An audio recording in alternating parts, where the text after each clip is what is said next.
محمد بن قاسم ایک ایسا نام جو بر صغیر کی تاریخ میں گونجتا ہے، لیکن سوال یہ ہے کہ کس طرح، ایک ہیرو کے طور پر یا ایک ویلن کے طور پر؟ چلے 712 عیسوی میں واپس چلتے ہیں اور اس تاریخی شخصیت کے ارد گرد جو تنازع ہے اس کی گتھی سلجھانے کی کوشش کرتے ہیں۔ آج کے دور میں محمد بن قاسم کو دو بالکل مختلف زاویوں سے دیکھا جاتا ہے۔ ایک طرف انہیں پہلا پاکستانی، ایک عظیم اسلامی ہیرو اور نجات دہندہ کہا جاتا ہے، تو دوسری طرف انہیں ایک حملہ آور، قابض اور ڈاکو قرار دیا جاتا ہے۔ مطلب ایک ہی شخص کے بارے میں دو بالکل الٹ کہانیاں۔ یہ گہرا تضاد ہی اس بحث کا اصل مرکز ہے۔ تو آخر سچ کیا ہے؟ کیا وہ واقعی ایک ہیرو تھا یا پھر ایک ویلن؟ یا پھر حقیقت ان دونوں انتہاؤں کے بیچ کہیں زیادہ پیچیدہ ہے؟ آئیے اس تاریخی معمے کو حل کرنے کے لیے ثبوتوں کو کھنگالتے ہیں۔ اچھا، اس حملے کو سمجھنے کے لیے ہمیں وقت میں تھوڑا پیچھے جانا ہوگا۔ حملہ آوروں سے بھی بہت پہلے یہاں تاجر آیا کرتے تھے۔ تو دیکھتے ہیں کہ اس حملے سے پہلے عرب اور ہندوستان کے تعلقات اصل میں تھے کیسے۔ اسلام کی آمد سے بھی صدیوں پہلے سے عرب تاجر ہندوستان کے مغربی ساحلوں، خاص طور پر سندھ اور مالابار میں پرامن تجارت کرتے تھے۔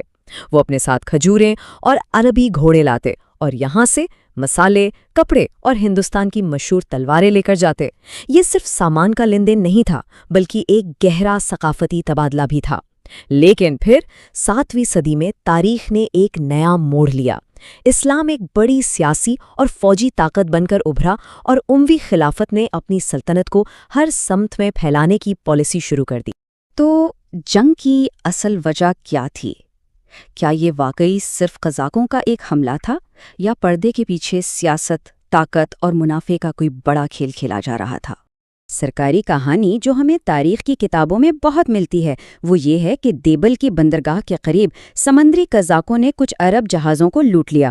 ان جہازوں میں تاجروں کے خاندان تھے، خلیفہ کے لیے قیمتی تحفے تھے اور قزاقوں نے عورتوں اور بچوں سمیت سب کو قید کر لیا۔ جب عراق کے طاقتور امیوی گورنر حجاج بن یوسف نے سندھ کے حکمران راجہ داہر سے قیدیوں کی رہائی کا مطالبہ کیا تو راجہ داہر کا جو مبینہ جواب تھا وہ بڑا مایوس کن تھا۔ اس نے کہا، یہ قزاق بہت طاقتور ہیں اور میرے دائرہ اختیار سے باہر ہیں۔ اب حجاج کے لیے یہ جواب ناقابل قبول تھا۔ یہ صرف ایک بہانہ نہیں بلکہ اموی خلافت کی کھلی توہین تھی۔ لیکن اصل کہانی اس سے کہیں زیادہ پیچیدہ تھی۔ یہ صرف چند قیدیوں کو چھڑانے کا معاملہ نہیں تھا۔ اصل وجوہات میں شامل تھیں اموی خلافت کی توسیع پسندی کی پالیسی، سندھ کے منافع بخش تجارتی راستوں پر کنٹرول کی خواہش، ملتان جیسے شہروں کی لازوال دولت کے قصے، اور تو اور حجاج بن یوسف کی ذاتی انا جو ایک پچھلی ناکام مہم کا بدلہ بھی لینا چاہتا تھا۔ اس کے علاوہ راجہ داہر نے کچھ عرب باغیوں کو پناہ دے رکھی تھی جو حجاج کو بہت ناگوار گزرا تھا۔ اب بات کرتے ہیں خود اس فوجی مہم کی۔ یہ کوئی عام لشکر کشی نہیں تھی بلکہ اپنے دور کے لحاظ سے ایک انتہائی منظم اور ہائی ٹیک حملہ تھا۔ اس فوج کا سب سے خطرناک ہتھیار تھی منجنیق۔ آسان زبان میں کہیں تو یہ اس دور کی ہیوی آرٹلری تھیں۔ یہ مشینیں میکینیکل فزکس کے اصولوں پر کام کرتی تھیں اور قلعے کی مضبوط سے مضبوط دیواروں کو توڑنے کے لیے ناقابل یقین طاقت سے بھاری پتھر پھینکتی تھیں۔ فوج میں جو سب سے بڑی منجنیق تھی اس کا نام تھا عروس یعنی دلہن۔ اس کی طاقت کا اندازہ اس بات سے لگائیں کہ اسے چلانے کے لیے 500 تربیت یافتہ آدمیوں کی ضرورت ہوتی تھی۔ یہ اس مہم کی سنجیدگی اور تیاری کا منہ بولتا ثبوت تھا۔ تو فتح کا یہ راستہ کیسے طے ہوا؟ سب سے پہلے دیبل کا محاصرہ کیا گیا۔ یہاں آروز منجنیق نے قلعے پر لگا مقدس سرخ جھنڈا گرا کر شہر والوں کے حوصلے توڑ دیے۔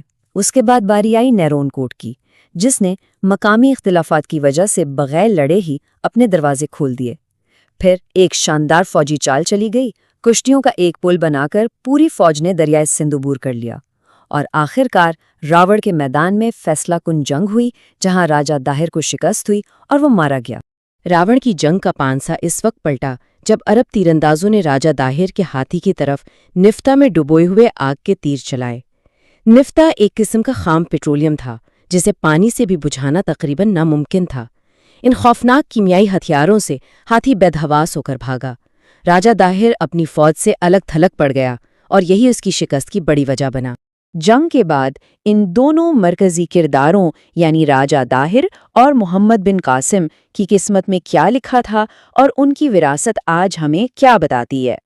راجہ داہر کی شخصیت بھی تضادات سے بھری ہوئی ہے۔ ایک بیانیے کے مطابق وہ ایک بہادر حکمران تھا جو اپنی دھرتی کا دفاع کرتے ہوئے مارا گیا، لیکن دوسری طرف چچ نامہ جیسی تاریخی کتابیں ان پر کچھ سنگین الزامات بھی لگاتی ہیں، جیسے نجومیوں کے کہنے پر اپنی بہن سے رسمی شادی کرنا اور جاٹوں جیسی نچلی ذاتوں پر سخت سماجی پابندیاں لگانا۔ محمد بن قاسم کے انجام کے بارے میں بھی دو کہانیاں ہیں۔ ایک کہانی تو بہت ڈرامائی ہے جو چچنامہ میں ملتی ہے۔ اس کے مطابق راجہ داہر کی بیٹیوں نے خلیفہ سے جھوٹی شکایت کی، جس پر خلیفہ نے غصے میں آ کر محمد بن قاسم کو بیل کی کھال میں سلوا کر مار ڈالا۔ لیکن زیادہ تر مورخین اس کہانی کو رد کرتے ہیں۔ اصل حقیقت غالباً خالصتاً سیاسی تھی۔ حجاج کا سیاسی مخالف سلیمان بن عبد الملک نیا خلیفہ بنا اور اس نے اپنے دشمن کے تمام وفاداروں کو راستے سے ہٹانا شروع کر دیا۔ محمد بن قاسم حجاج کا بھتیجا اور داماد ہونے کی وجہ سے موصول کیا گیا، عراق واپس بلایا گیا اور قید میں تشدد سے اس کی موت واقع ہوئی۔ تو اس حملے کے دیر پا اثرات کیا ہوئے اور کیوں تاریخ کا یہ فیصلہ آج تک اتنا متنازع ہے؟ اس حملے کے اثرات بہت گہرے اور دور رس تھے۔ سیاسی طور پر یہ برصغیر میں اسلام کا ایک منظم فوجی اور سیاسی قوت کے طور پر داخلہ تھا۔ اس نے بعد کے حملہ آوروں کے لیے بھی راستہ بنایا۔ ثقافتی سطح پر عربوں کا ہندوستانی علوم، طب اور فلسفے سے گہرا تعارف ہوا، اور شاید سب سے حیران کن علمی تبادلہ بھی ہوا۔ ہندوستانی ہند سے، جنہیں آج ہم عربی ہند سے کہتے ہیں، اور صفر کا انقلابی تصور، یہ سب عربوں کے ذریعے ہی مغرب تک پہنچا اور دنیا کو ہمیشہ کے لیے بدل دیا۔ آج اس ایک واقعے کو دو بالکل مختلف قومی اور علاقائی اینکوں سے دیکھا جاتا ہے۔ پاکستان کے سرکاری بیانیے میں محمد بن قاسم کو ایک عظیم اسلامی ہیرو سمجھا جاتا ہے اور یہ کہا جاتا ہے کہ پاکستان کی بنیاد 712 میں رکھی گئی۔ دوسری طرف سندھی قوم پرست بیانیے میں محمد بن قاسم ایک حملاور اور قابض ہے، جبکہ راجہ داہر ایک قومی ہیرو ہے جس نے اپنی دھرتی کا دفاع کیا۔ تاریخی شواہد سے ایک متضاد شخصیت ابھرتی ہے۔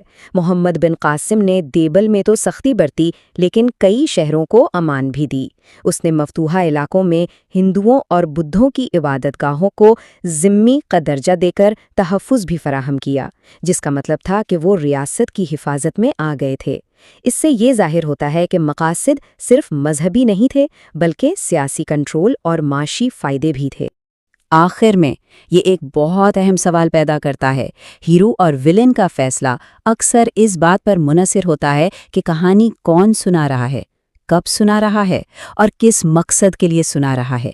تو اصل سوال یہ ہے کہ آج ہم کس کی کہانی سن رہے ہیں؟